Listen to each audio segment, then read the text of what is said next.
मुख्यमंत्री लाडकी बहीण योजनेचा फेब्रुवारी महिन्याचा हप्ता अजूनही लाभार्थी महिलांच्या खात्यात जमा झालेला नाही। फेब्रुवारी महिना संपत आला तरी पैसे न आल्याने अखेर पैसे कधी मिळणार असा सवाल महिला विचारत आहेत।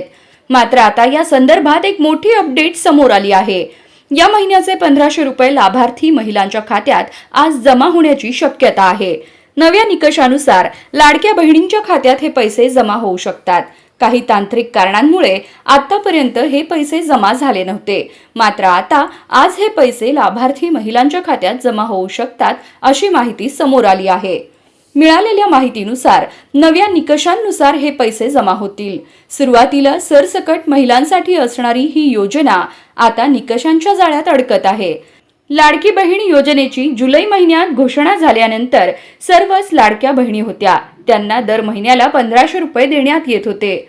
मात्र गेल्या काही महिन्यांपासून या योजनेसाठी अर्ज केलेल्या महिलांच्या अर्जांची पडताळणी केली जात असून निकषात न बसणाऱ्या महिलांना वगळून फक्त गरजू बहिणींनाच योजनेचा लाभ देण्याचा प्रकार समोर येत आहे। या पडताळणीनंतर आतापर्यंत एकूण 9 लाख बहिणी बाद झाल्या आहेत। मिळालेल्या माहितीनुसार वित्त विभागाकडून 3.490 कोटी वर्ग करण्यात आले आहेत। जानेवारी महिन्याचे 1500 रुपये बहिणींच्या खात्यात जमा झाले होते। मात्र फेब्रुवारी महिना उलटून आता संपतही आला। आज 27 तारीख आहे, पण तरीही लाडक्या बहिणींच्या खात्यात पैसे काही जमा झालेले नाहीत।